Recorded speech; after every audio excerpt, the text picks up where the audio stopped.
All right, new video. Hope everyone's interested in watching how I'm doing this cage build, and I'm just doing it by the seat of my pants, really. Just dreamed it, now I'm doing it. But I drilled some pilot holes. I marked how far I want it off the edge. I want just a little bit of edge, and then maybe I'll come up with something to protect this edge as it sits in the room, kind of decorative. I don't know what I'm gonna do just yet. But here I mount my board onto here. I traced around it. I drew some pilot holes. I countersunk from the bottom. I countersunk it just a little bit because this is not too thick of a board. I think it's 1/4 of an inch. If it was heavier, this thing would be a bear to move in and out of the house. It's pretty much going to be me. I don't know how I'm going to do it. But so I countersunk just a little bit. These screws I'm going to use, and then when I came in and re-drilled a little bit, I put little marks into the wood, and then I drilled those, just having this flat on the ground, and drilled down into them. And then I will put some wood glue right here, and then I will mount this back on here, and I'm going to drill those screws back up. This should be solid. I'm going to use wood glue and screws. Okay, easy enough. Let me get that done. All right, it is in. It is mounted, 4 screws. And then once I get this all braced up, this should be really, really solid. But this will be the corner, another corner, a corner, and another corner. So 3 more to go, and then the center one's there in the middle of the 4x8 sheet. So here we go. All right, folks, I've gotten to where I feel really comfortable. I've got my 6 sides on, my center supports. I'm gonna get another, take this off, put this on the ground, get another 4x8 sheet of plywood, and then rip that lengthwise 2 times, and then 2 shorter times to fill this up on the ends up to the 28 inches, and then I'll go ahead and I'll do that decking portion of the top, the border, and then also too, if you were just wondering, I'm going to get it in the house because I didn't want to skimp as much as I could on the height, but it won't fit into my doors if it's over 31 inches. And that is important, again, to make this be able to come in and out of my house. So once I get it into my house, I will put slats on the bottom. I'll buy maybe a couple more boards. I may need a couple more boards, and I'll put them on the outsides, edges, and then I will put them down the center like every 2.5 feet, just so with the weight of gravel and rocks and tree limbs and stuff, it won't sag down and create a weak spot, or just wear this cage out. I mean, enclosure, I want it to last my Tegu goes, 18 years. This is going to last 18 years, hopefully, or I can substitute this for an outdoor and an indoor. Who knows? Okay, this is the next night, and I'm making some progress. I just wanted to share a story real quick. I had this table that this is sitting on I was driving, I had a truck at that time. No way if I could have done this if I didn't have a truck. But I was driving a truck, and a church not far away was clearing out all their old office furniture. And I was like, man, that's a badass table, and it's heavy, heavy duty. I was like, man, I'm gonna fit that in the back of my truck. I did, and I've had this table for like 5 years. It fits over here, and I just use it. I mean, it's a little lower, but it's a great table, and otherwise I could not have done this if I was working on the floor. So I find things every now and then, and the table was found and just stuck in the truck. I had a hard time getting it in the truck by myself, but other than that. So here we are now, we've progressed, and it's really cool to have this big space to work on. I got all my tools that I can kind of grab, otherwise I get upset and I put things around and I can't find them when I need them. But here's what I've done so far. Let me show you. I've mounted the bottom boards, one on this side, a 2x4. This was really, really flexible, and this is going to increase the rigidity. I mean, it had to be done. And I'm going to put some slats, maybe 2, after I get this whole thing built, because right now it'll fall apart if I pick it up.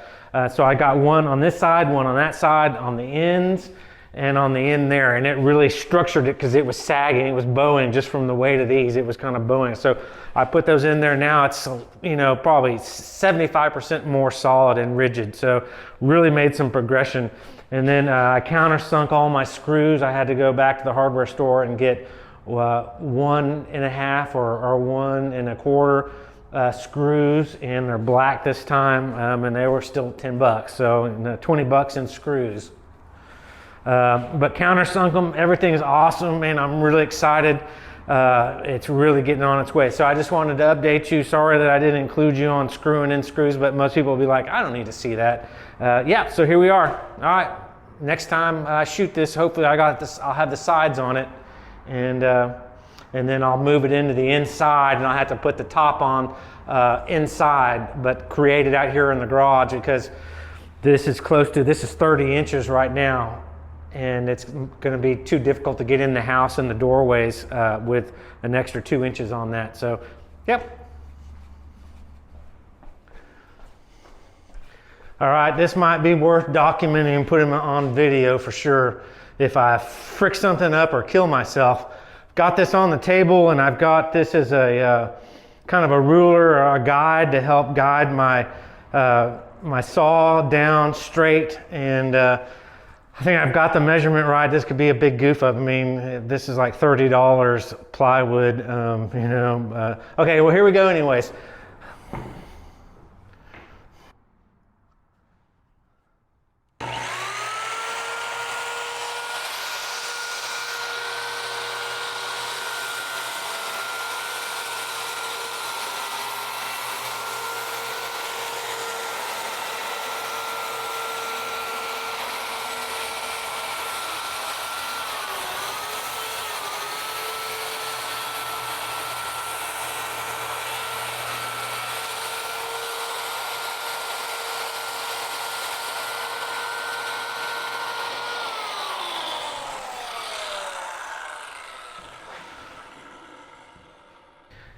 I'm a little bit worn out today.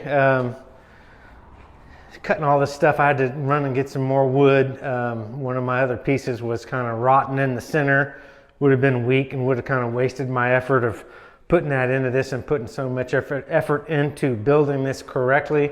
So here it is.